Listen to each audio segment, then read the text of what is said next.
बच्चों, मैं प्रिया राठौर विथआउट ई आपके लिए आज की क्लास को लेकर आई हूँ और वो है L3 चैप्टर नंबर जो हमारा चल रहा था 12 और क्लास तो आपको पता ही है। आई होप आप नहीं भूले होंगे कि आप 12th में हैं और भूल भी गए होंगे तो लोग बाग नहीं भूलने दे रहे होंगे, अरे बोर्ड में है पढ़ लो भाई ऐसे। ठीक है, चलिए तो शुरू करते हैं आज का लेक्चर और क्लास 12th का चैप्टर नंबर 12 जो कि हमारा चल रहा है जैव प्रौद्योगिकी एवं उसके उपयोग। ठीक है, एप्लीकेशंस पढ़ रहे हैं हम और ये सब हमें पढ़ना है।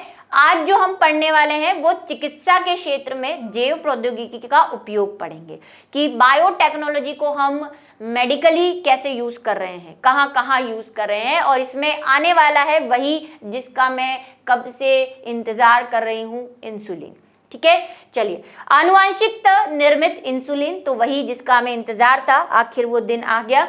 और इंसुलिन क्या है, कैसे है और कैसे बनाया जाता है उसके बारे में पढ़ेंगे और साथ में बहुत कुछ। ठीक है, चलिए तो बात करते हैं कि चिकित्सा के क्षेत्र में हम यानी कि मेडिकल साइंस में बायोटेक्नोलॉजी का क्या यूज करते हैं। तो देखो, आज जितनी भी आप दवाइयाँ खा रहे हैं, मैं तो चलो बाकी छोड़ दो, अभी कोरोना का वैक्सीन आपने बनाया, कैसे बनाया? कोरोना को पूरा स्टडी किया है ना, उसके डीएनए क्या है, उसमें डीएनए है, आरएनए है, क्या नहीं है, क्या है, सारा डिस्कस करके हमने उसका वैक्सीन बनाया है ना। तो ये भी क्या है, एक बायोटेक्नोलॉजी का ही पार्ट था, ये मैं पहले भी बता चुकी हूँ। तो हमने क्या किया, जो भी बीमारियाँ थी इस दुनिया में, बड़े दुखी थे लोग, तो उन दुखियारे लोगों को, प्लांट को तो हमने सुधार दिया जीन डाल डाल के, लेकिन एनिमल्स में भी ह्यूमन जो कि है, तो ह्यूमन को हर चीज़ हम ऐसे एक्सपेरिमेंट नहीं कर सकते कि कुछ भी लाके डाल दिया है ना, फाइल से लड़ जाएगी तो क्या हो जाएगा, केस हो जाएगा भाई कंपनी पे। तो भाई क्या है, हमें बहुत सारे टेस्ट करने पड़ते हैं, लेकिन फिर भी हमने बहुत सारी दवाइयाँ और मेडिसिन्स बनाई है ह्यूमंस के लिए इस बायोटेक्नोलॉजी की हेल्प से। तो क्या है बायोटेक्नोलॉजी में, मेडिकल साइंस में बायोटेक्नोलॉजी का यूज़? यही कि हमें विभिन्न प्रकार के हार्मोन्स, मेडिकल साइंस के लिए दवाइयाँ जो मेडिसिन्स हैं या कोई एंजाइम जो है, हम क्या करते रहते हैं, उत्पादित करते रहते हैं। वही हमारा पुरानी कहानी, यहाँ से जीन निकालो और यहाँ डालो और उगाओ और फिर बेचो, है ना, या फिर डायरेक्ट किसी पर्सन में जीन डाल दो, सब तरह की कहानियों को हम पढ़ेंगे। तो शुरू करते हैं। सुरक्षित व अत्यधिक प्रभावी, एक तो क्या सेफ, क्योंकि आपको पता है हम ऐसे ही किसी में नहीं डालते, पहले तो हम उसकी बहुत टेस्टिंग करते हैं। सारा मेथड आप पिछले चैप्टर में पढ़ के आए हो, सब कुछ बिल्कुल सुविधाजनक रूप से है ना, देख परख के किया जाता है। अत्यधिक प्रभावी, ठीक है, आपको बहुत इससे क्या होगा, फर्क पड़ता है, तभी मार्केट में मिलती है या बिकती है। कोई दवाई अगर अच्छी नहीं होती तो आप उसको खरीदना बंद कर दोगे, ऑब्वियस है। तो भाई अत्यधिक प्रभावी। औषधियों के व्यावसायिक, व्यावसायिक का मतलब कमर्शियल यूज, यानी कि वही इंडस्ट्री बनाई जा रही है, उसको बेचा जा रहा है।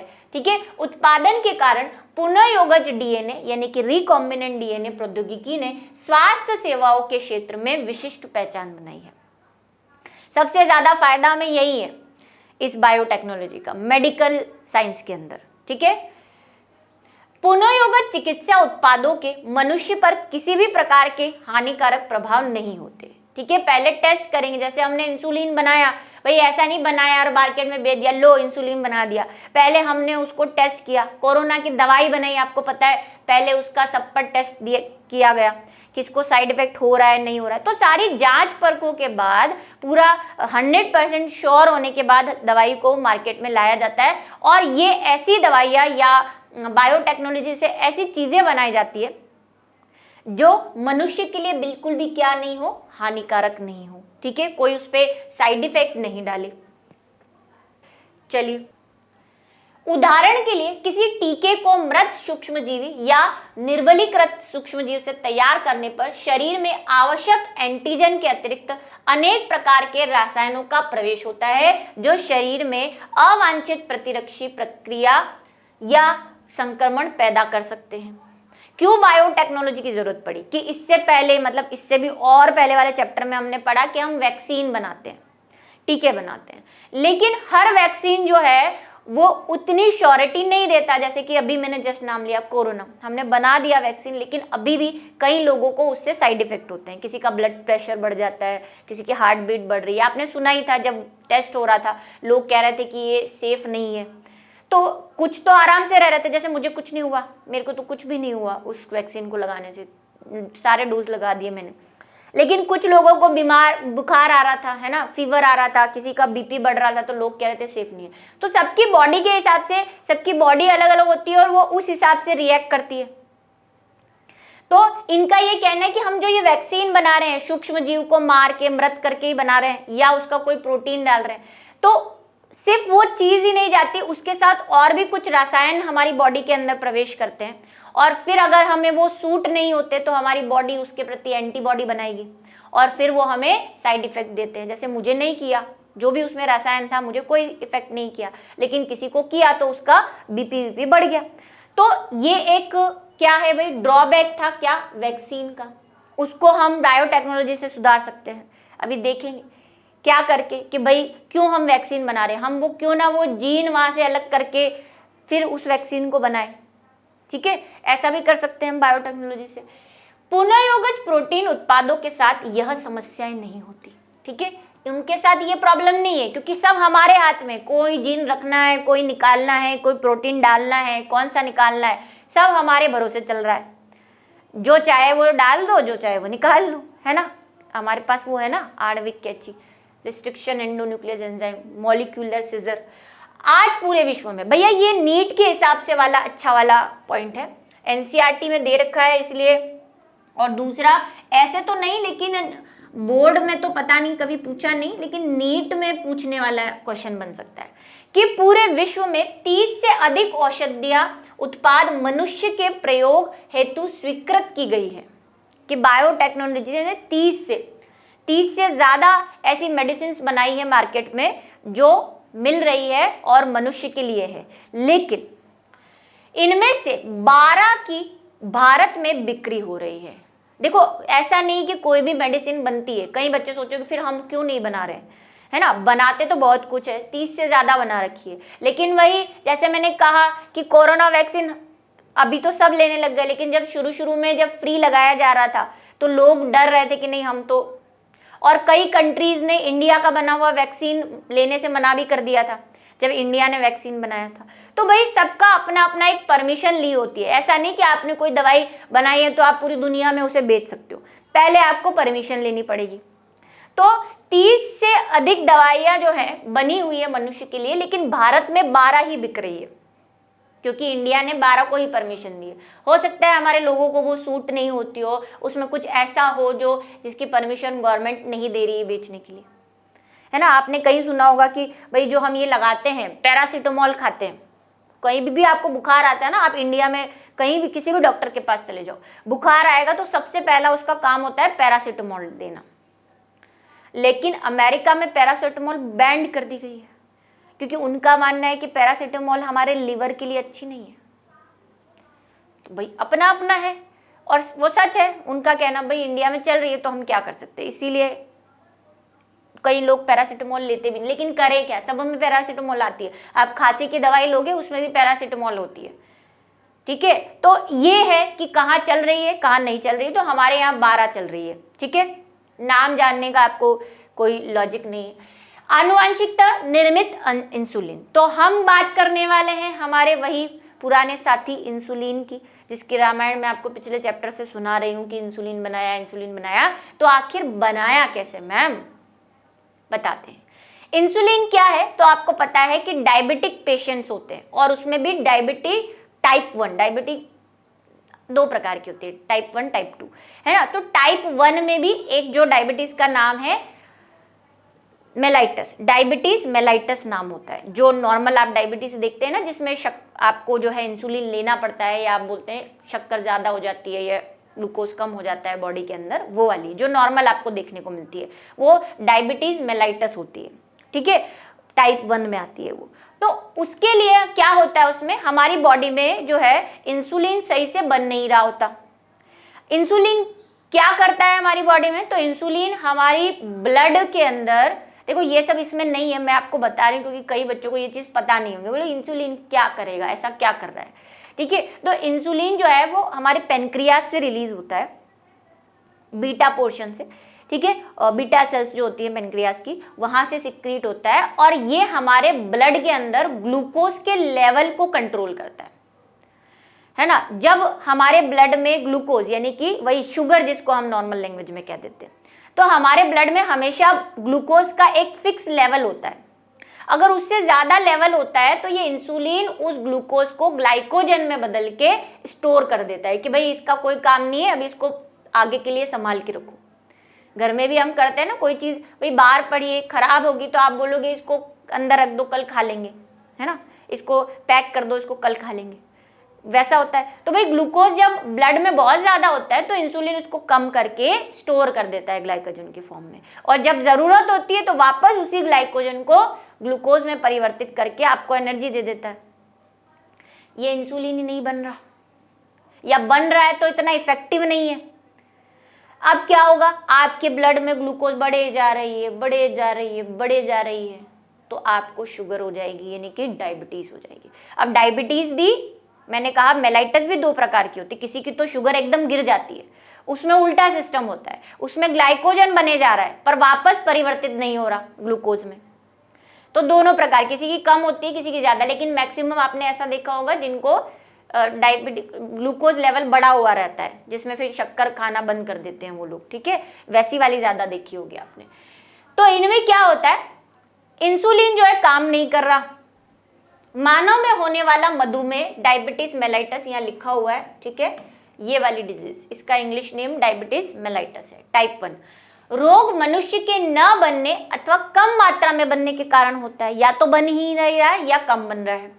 इस रोग का उपचार रोगी को इंसुलिन हार्मोन देकर किया जाता है। कभी आपने देखा हो तो उनको इंजेक्शन दिए जाते हैं इंसुलिन के, ठीक है, फ्रिज में रखे रहते हैं। जब भी उनको लगता है बहुत, उनको ऐसे हार्ट बीट तेज हो जाती है, पसीने वसीने आ रहे हैं, तो फिर वो इंसुलिन उसी टाइम लेते हैं। एनी टाइम उनके फ्रिज में इंसुलिन का इंजेक्शन लग, जिनको बहुत हाई लेवल की होती है। ऐसे नॉर्मली तो गोलियां खा लेते हैं लोग डायबिटीज़ की। आप भी कोई बच्चे बोलेंगे नहीं हमारे तो डायबिटीज़ है, वो तो इंजेक्शन नहीं लेते। डिपेंड करता है उसको कैसे लेवल की है। बहुत लोअर लेवल पे तो गोलियों से काम चल जाता है, उसमें भी इंसुलिन होता है। इंसुलिन एक प्रोटीन हार्मोन है। पहले के समय में मधुमेह के रोगियों के उपचार हेतु इंसुलिन को बूचड़ खाने यानी कि स्लॉटर हाउस से लिया जाता था। अभी बता रही हूँ क्या होता है कि में मारे गए जानवरों जैसे मवेशियों व पिग से प्राप्त किया जाता था। पहले क्या, इंसान आपको पता ही है कितना लालची है, ये 2 पैरों वाला जानवर। ये क्या करता था, हमें जो इंसुलिन बन रहा है वैसा ही इंसुलिन पिग में भी बन रहा है और गाय वगैरह में भी बन रहा है। तो हमने क्या किया, उनको मार के, बड़ा बुरा काम किया वैसे, और मार के उनसे हम इंसुलिन निकाल लिया करते थे। बूचड़ खाने का मतलब वही जहाँ पे पशु मतलब जानवरों को मार दिया जाता है ना, कसाई खाना जिसको आप कहते हैं। तो एक तो पिग था हमारा निशाना, तो पिग से जो इंसुलिन बन रहा था उसको हम बोल रहे थे पॉर्कुलिन, और जो उससे बन रहा था गाय से उसको हम बोवाइन कह रहे थे।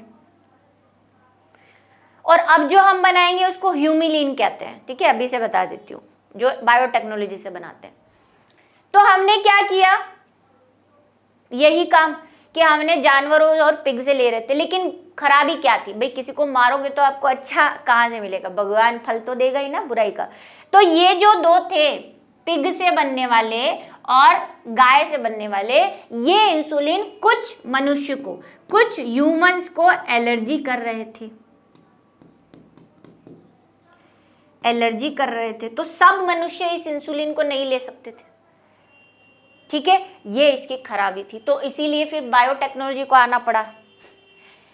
जानवरों से प्राप्त इंसुलिन को लेने के कुछ मनुष्य एलर्जी या बाहरी प्रोटीन के कारण होने वाले अन्य प्रतिरक्षी प्रतिक्रिया होने लगी। वही एंटीबॉडी बन जाते थे उनके, उनको पता है हमारा इंसुलिन नहीं है, तो वो एंटीबॉडी बना देते थे और रिएक्शन कर जाते थे। मानव की कोशिकाओं से इंसुलिन कोड करने वाली जीन को किसी प्लाज्मिड में जोड़कर इस पुनःयोगज डीएनए को जीवाणु कोशिका में क्लोन करने से पुनःयोगज इंसुलिन प्राप्त होती है। फिर हमने क्या लिया, बायोटेक्नोलॉजी के शरण में गए, मैया कुछ कृपा कर दो।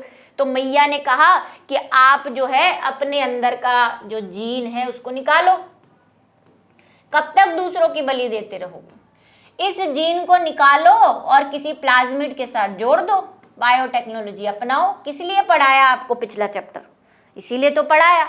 इसको फिर किसी बैक्टीरिया में डाल दो, जब जब बैक्टीरिया ग्रो करेगा, भैया ने कहा जब जब बैक्टीरिया ग्रो करेगा आपका इंसुलिन बनता रहेगा, फिर उसको निकाल के आप मार्केट में बेच दो।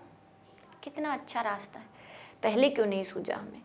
और ये जो इंसुलिन बना इसको हमने नाम दिया यूमिलीन, ठीक है, यूमिलीन नाम दिया इसको हमने। जो बायोटेक्नोलॉजी से बना हुआ इंसुलिन है उसको यूमिलीन कहते हैं, ये आपको याद रखना है। ऑप्शन में पूछा जा सकता है कि बायोटेक्नोलॉजी यानी कि जैव प्रौद्योगिकी द्वारा निर्मित इंसुलिन है, तो वहाँ पे इंसुलिन भी ऑप्शन में होगा, तो इंसुलिन टिक नहीं करना, यूमिलीन टिक करना है अगर ऑप्शन में है तो, ठीक है। चलो अब बात कर लेते हैं इंसुलिन है क्या। हमने बनाया तो दिया, लेकिन ऐसे ही कोई, वही मैंने कहा माता जी का प्रसाद थोड़ी ले लो बना लो इंसुलिन। तो इंसुलिन है क्या, तो इंसुलिन बड़ा ही विचित्र प्राणी है। अभी देखो जरा, प्रोटीन है। इंसुलिन एक प्रोटीन हार्मोन है जो 2 पॉलीपेप्टाइड श्रृंखलाओं से बना होता है। इस श्रृंखला को श्रृंखला ए व श्रृंखला बी नाम दिए गए हैं। ये 2 श्रृंखला है। देखो हमारा जो इंसुलिन है ना वो 2 श्रृंखलाओं से बना हुआ है, ए और बी, ये रही वो ए और बी। लेकिन हमेशा की कहानी की तरह मैंने कहा कोई भी प्रोटीन बनता है तो उसके पहले एक प्री प्रोटीन बनता है या प्री श्रृंखला बनती है ना, प्राक श्रृंखला बनती है, जिसको हम प्री कर्सर कहते हैं,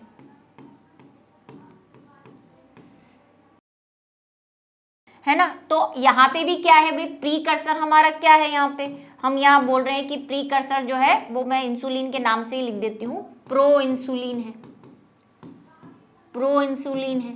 ये प्रो इंसुलिन क्या है, हमें 2 श्रृंखलाएं चाहिए ए और बी, इंसुलिन ए और बी से बना होता है, लेकिन जो इसका प्री कर्सर होता है वो कुछ ऐसा होता है, इसमें 3 श्रृंखलाएं होती हैं।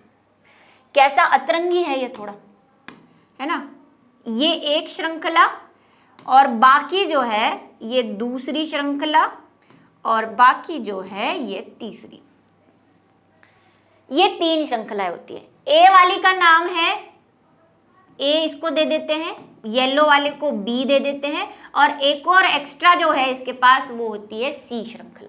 क्या है ये, पॉलीपेप्टाइड श्रृंखलाएं, क्योंकि प्रोटीन किसके बने होते हैं, पॉलीपेप्टाइड के। पॉलीपेप्टाइड में क्या होते हैं, अमीनो एसिड्स होते हैं। अब कई बुक्स में आपको लिखा हुआ मिलेगा कि ए में 20 होती है अमीनो एसिड और डी में जो है 31 होती है, वो हमारे काम का नहीं है, आपके लेवल से बाहर की बात है, ठीक है। तो हमें तो सिर्फ ए और बी चाहिए। अब ये काम होता क्या है, तो ये सेल के अंदर होता है। सेल पहले प्री प्रोटीन बनाती है, फिर दूसरी बार में क्या करती है, सी वाले को यहाँ से अलग करके मेन वाला इंसुलिन बना देती है। देखो ये सी अलग कर दिया इसने, बाकी ए और बी बचा, उसके बीच में बॉन्ड बन जाएंगे, कौन से, सल्फाइड बॉन्ड बन जाते हैं, और फिर हमारा इंसुलिन आ जाता है। इस सी को यहाँ से हटा दिया जाता है। ये हटाने का काम कौन कर रहा है, हमारी सेल कर रही है अंदर, ठीक है। यही हमारी मुसीबत है।